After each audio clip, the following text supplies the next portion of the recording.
Namaskar. Hello and welcome to P Guru's channel. I'm your host, Sree Iyer. Joining me today is Lieutenant General Ravi Shankar, and we are going to be looking again at the Indo-US relationships as India has, I think, chosen its next Prime Minister, probably for stability. And what is this going to mean to the relations? You're also probably following what's happening in courtrooms in the United States, where the Democrats are trying to keep the Republican nominee Trump out of the election process. So all this is happening on both countries. I think India. So we're going to take a look at all these things. Who's going to come next? What is going to happen, and where things will be headed. Plus, what are the other things? General Ravi Shankar has a very interesting slide to share with us. So first, let's welcome him. General Ravi Shankar, namaskar. How are you, sir? Namaskar. Thanks a lot. It's so nice to be back on P Gurus on a regular basis. That I must tell you. And it's Thank you. good. And this is a topic which is probably very important both for USA and India. And this year is the year of the elections, right? Just as we are talking of India and US elections, there's another election which has slipped in. That's the Mexico election, where Yes. there's a lady who's won, 61 years old. It was a race between two ladies. The lady who's won is a climate scientist. So something else is happening there, right? And a lot of things will change this year. It's just not India-US relations. But I think India-US relations are going to be important for us for discussing, whether it's for people who are in India or those of you who are abroad there.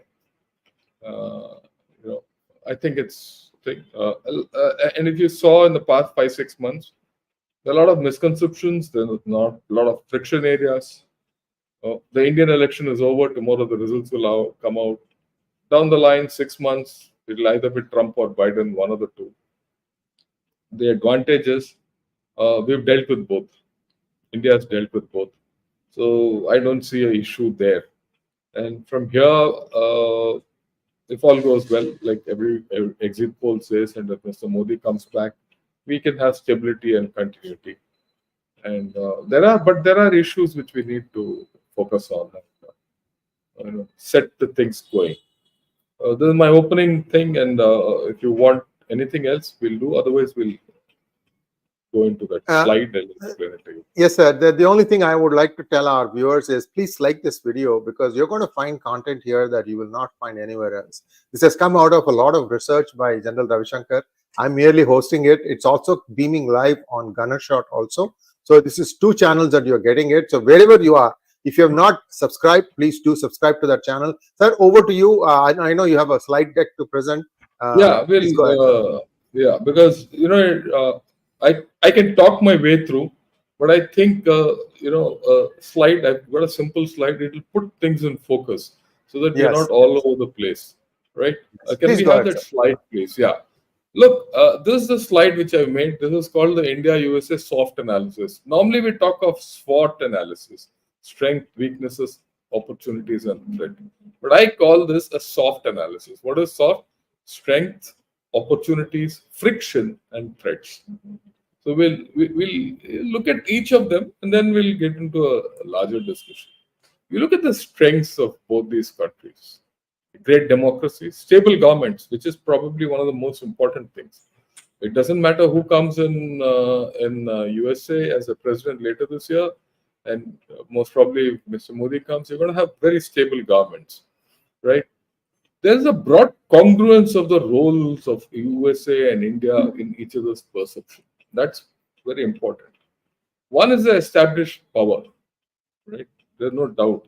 For the past 1 century, USA has been the most primal power in the world. And next, you have a rising power which is civilizational in nature. The military to military equation, I must say, is fantastic. And apart from anything else over the past 10 to 15 years, this equation has only been growing. Both India and USA underpin the Indo-Pacific concept completely, right?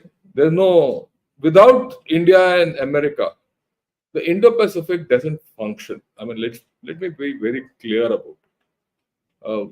notwithstanding whatever people talk of, right? And what's more, the recent events have indicated that the Indo-Pacific extends to the Gulf. You see, this is where the congruence of the Indo-Pacific, CENTCOM, and the PACOM, Indo-PACOM come. And here we've been acting. We have been acting in concert, the US Navy and the Indian Navy. Different roles, but very clear. And that indicates something bigger because I'll come to the opportunities. We'll look at that. And then there's this huge people to people connect, right? And especially with the kind of diaspora which is there in US, or the Indian diaspora which is in US. I think that connect is fantastic. And wherever I've been to USA, and I'm not talking of the time now when I go as a grandfather out there or come there as a grandfather. I'm talking of the time when I go and, I've gone and interacted with the government. I studied there for some time. So I find that the, the, their, the way they deal with us vis-a-vis other countries is different. Right, and I'm talking. I did a course there where there were officers from 56 countries, and yet amongst all these countries, they used to come and ask me and discuss with me quite a bit. I'm talking of my process. What are the opportunities? The world is in turmoil, and I think we need a lot to do to establish peace. And two big countries, super states, as Mr. Shankar calls both these, have a lot to do. Then Global South. Look, the Global South has to be taken on board. Recently, Mr. Eric Garcetti, who's the ambassador to India, the US ambassador to India, put out a video. It's a very nice video, actually, in which he said, actually, I got this idea from him. He says, USA and India have complementary strengths and complementary, ideas to open the doors of the Global South, which I thought was very apt, was very right. There are certain things the USA can do in the Global South which India can't do, and there are certain things which USA just can't do which India can. And we have to also understand we have this civilizational connect with the Global South. Right, and probably barring South America, Africa, and India, the South Asia and Southeast Asia, the connect is huge. Okay, then look at the trade opportunity. We are the fastest growing economy and the largest growing economy, USA. Both have to get together. Now, as in USA de-risks or decouples from China, it needs another huge economy for it to grow. Otherwise, USA itself won't grow. Right? And that is, I don't see another choice but India. A lot of people in USA, a lot of experts, everyone has been saying, oh, they will go to Bangladesh, Vietnam, all that. It can go, but I think those are small economies. There's a limit. They can even go to Mexico from my side. Right, but they're going to Mexico, but they're all limited. The big reservoir is India. Let the small reservoirs fill. The big reservoir is India, where people have to come. But then the opportunity here is this trade has to be new trade. It is not just the old trade where technology comes from USA and India is a manufacturing base. That won't happen. That's an opportunity and a threat in itself, and that's something post-elections this equation has to be set right. India cannot be another China. If America expects it to be another China, forget it. India has to be a different India, right? And we have to look at it. Both the countries have to look at it. At some level, this understanding is there. At some level, in USA especially, a lot of people are blind to it. Anyone who compares India with China is a fool. I'm making a big statement. The day you start comparing India and China, you're a fool. You're out of the equation. India cannot be China. China cannot be India. We're two different people, do different thinking. and with two different problems, with different strengths, right? And you're talking of a growing power, and China is a stagnant power. So you're talking of two different, right? Then India and USA are the hedge for each other in global affairs. If USA wants to talk to Iran or Russia, it has to go through India. It can't go through Ukraine. I mean, that's the fundamental thing, right? And if we have to send across a message to China, you have to use Russia and maybe even USA, right? Or Japan, or we there are different things. So the hedging or a hedge against China is USA. This is the opportunity for both countries, hedging. And international affairs and anything in life, hedging is important. Okay, let's look at the friction part. USA expects India to be its ally. USA is used to allies. So it says, okay, what will India do for USA? On that count, as an ally, India falls short. But India wants to be a partner, not an ally. And this partnership, in many cases, is better than an ally. Right? So this perception of ally versus partner is going to be a friction point. Because I see US media talking a lot of alliances. They expect India to behave like an alliance partner, which it cannot. In many cases, we are not on the same page in global conflicts, right? Especially in Ukraine. We are okay in the principle of what's going on between Ukraine and Russia, but we are not aligned to Ukraine or the Western thinking. And many people, much of the media, Washington Post or New York Times or many of these, they say, look, India is not on the same page. Well, be that it may. We also had some problems. The way USA approaches Pakistan, right, is not conducive in India. So that is something which we'll have to understand. This will be a point of friction, and the way things are going, something which we'll have to think over. The good point here is this friction is more in the public domain, in the media and things like that. But government to government, there doesn't seem to be much friction. We are very clear as to how to handle it. In America, the thing is that India is not committed to many things, USA, right? That's the perception. It's not it's nice to be a strategic partner, but what does India do for USA? The discourse in India is fine. USA is my strategic partner, but is it reliable? Will it be there when it is available, when I need it? So, and this is going to be a very dominant factor of friction between the two states. And this can't be wished away. This will be there. Why? And there's a historical reason for it. The historical reason is throughout the past, say, 70, 80 years, right after the Second World War, virtually we've been on the opposite sides of the fence. Okay? People, USA has been more with Pakistan than with India.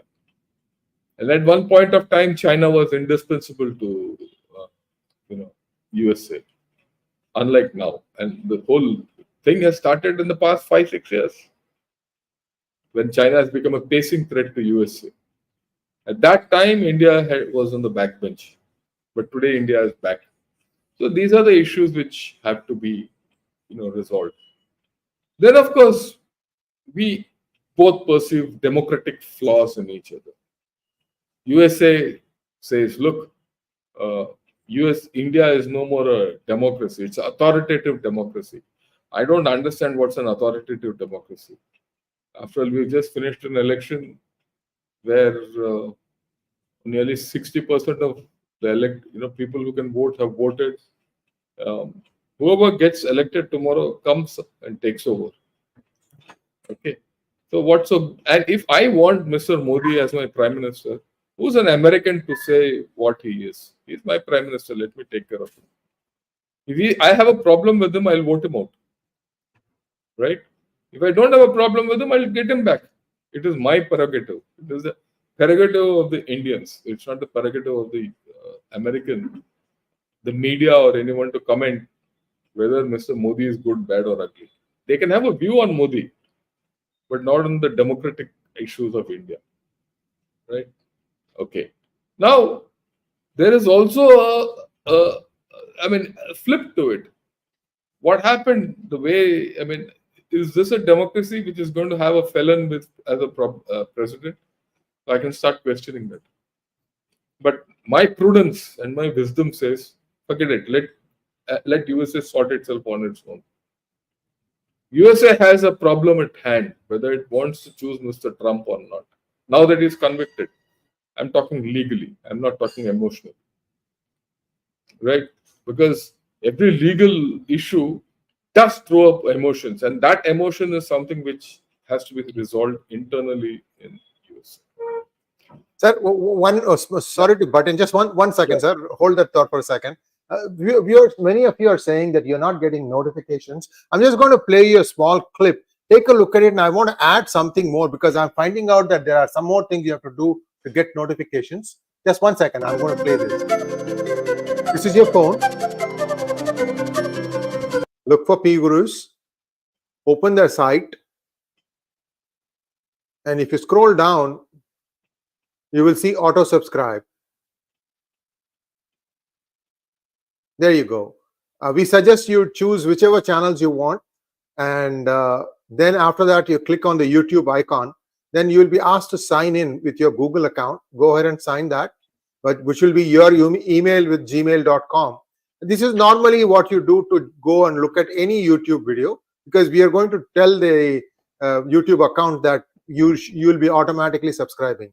Then what happens is you get automatically subscribed. But it doesn't stop there. There is something called a bell notification. Now, YouTube has added more features to the bell notification. And what is now happening is, if you want complete notifications, there is an option inside. If you click on the bell, you will get options. You need to choose all, ALL. If you don't do that, then it does not give you all the notifications. This I found out the hard way. So I thought I'll share that with you folks. So go to pgurus.com, click on auto subscribe, whichever channels you want to do, and click on YouTube again. If you've already subscribed, no problem. Still go ahead and do it, because what you really want to change is the notification. And in the notification, choose all, ALL. And then you will be able to get all the notifications. Because I'm seeing a lot of people saying, I'm not getting notification. And that directly hurts our viewership. And this is just a matter of adding new features in YouTube backend. That's why this is happening, in my opinion. Sir, back to you, sir. I'm sorry, because people are saying they're not getting anything. Do the same thing for Gunner Shot also. Only thing is, the same drill you could do for Gunner Shot. Only thing is, Gunner Shot is only one channel. Okay, it's simpler. So true. So true. So true. So true. Yeah. Okay. Yeah. So we were on this issue of democratic flaws. We could also discuss about USA and say, look, there are flaws, but the prudence is better part of the judgment. Let's say. And of course, I saw this article in the New York Times, which says, look, as a Muslim, I can't survive in India. I don't think so. I mean, that I think is a fallacy. I just saw on the Election Commission of India putting out a tweet on how voting will be done tomorrow in one constituency. And that was being told by a Muslim lady who's the returning officer there. So to say that, if you're a Muslim, you can't survive in India is fallacy. Right? I think that is taking things too far.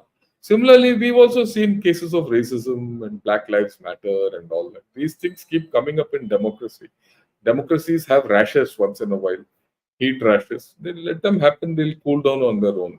And we need to think, what are the threats? I think this is the area of convergence, where there's a lot of convergence between, USA and India. China. To contain China, I mean, we both have a similar interests. There's no doubt about it. Huge convergence there. And we must thank Xi Jinping for being what he is and making China what it is for a greater and a stronger Indo-US relationship. Then, of course, today, the latest China-Russia deal which has come out. It's very clear that China and Russia want to establish an alternate global order. And the existing global order needs all strong hands to be on deck to let it run and not get disrupted by this China-Russia deal. Then this issue of CRICS. What is CRICS? China, Russia, Iran, Korea.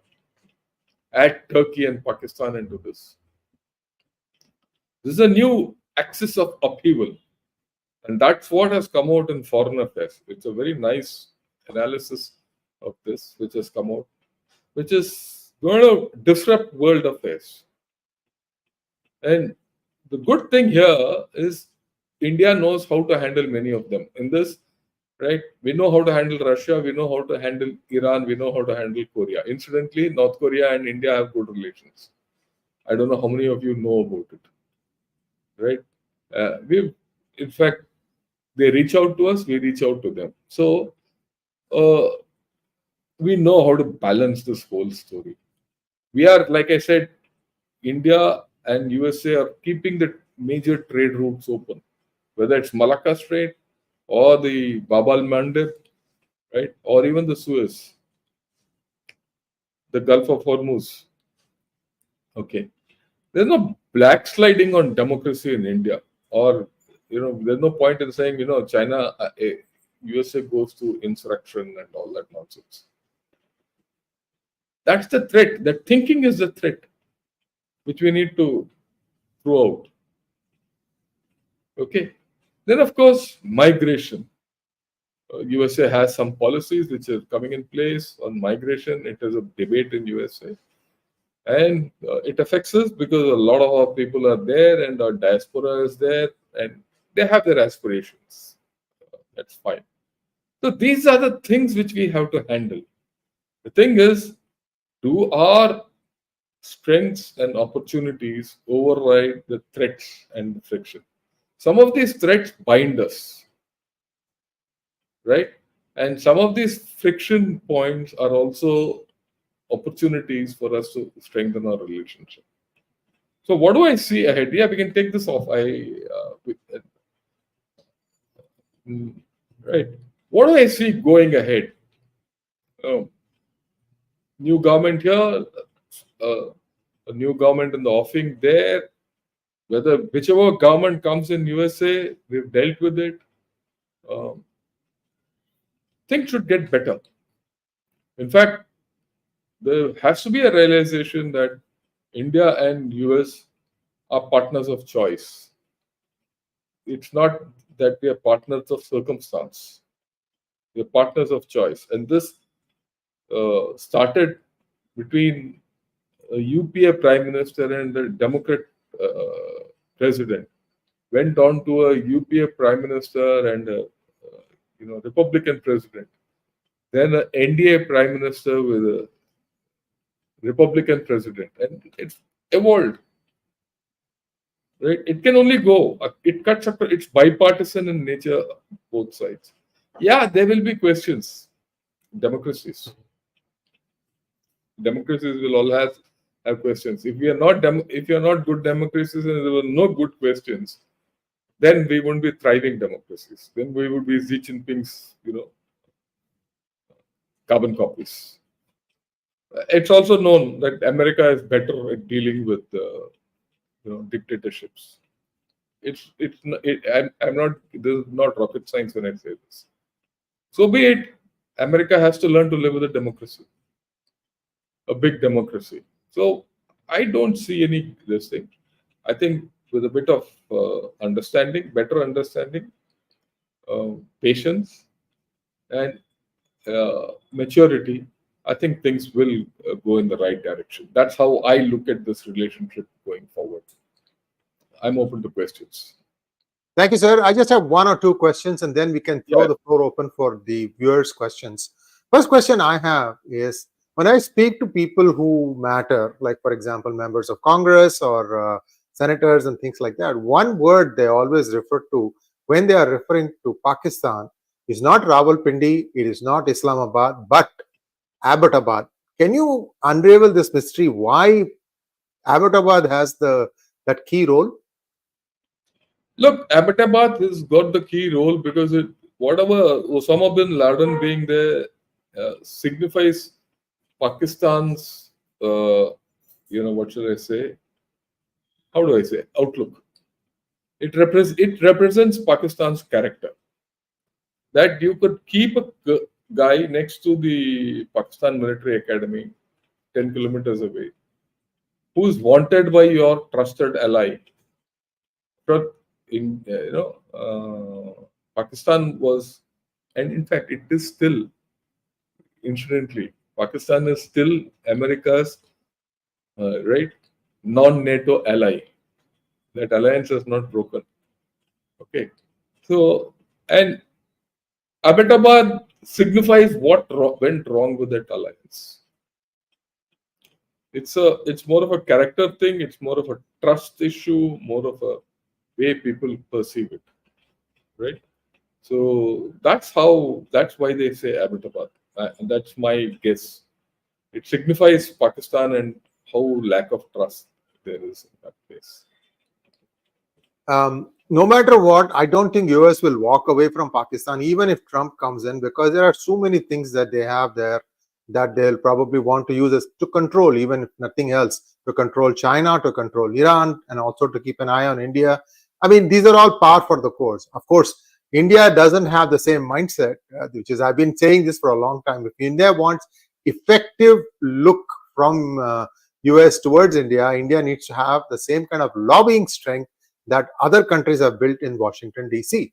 That is the way this thing works. That is how politics works in United States. And Yeah, India, if they have, yeah. I agree with you completely. We need to build our lobby, and unless you lobby, things don't move in USA. It's known, so you have to deal with that thing, right? And let me put it this way: I have no problem with USA dealing with Pakistan. In fact, it may be good even for India, right? Uh, then you open a channel at the highest level to tell Pakistan to behave.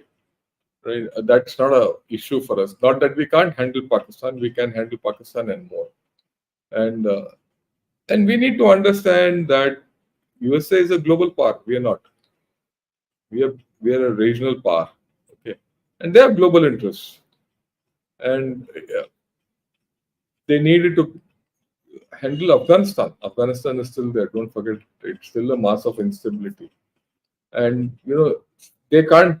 USA can't let go of their space in Afghanistan, because if they let go of their space in Afghanistan, Russia and China will come sit inside, right? And that happens, then you're going to see a whole block: China, Russia, Pakistan, Afghanistan, and Iran, which is not acceptable to USA. I mean, you just have to see the writing on the wall from a different perspective, right? From a strategic perspective, and then the Central Asian republics are also lost. But that won't happen. Okay, and it's not good for us either. So Russia's involvement with Pakistan, sorry, US involvement with Pakistan needs to continue, and we need to understand it. And we need to understand the trajectory of that relationship rather than say, why is the relationship there? Yeah. Very true, sir. Next questions, please.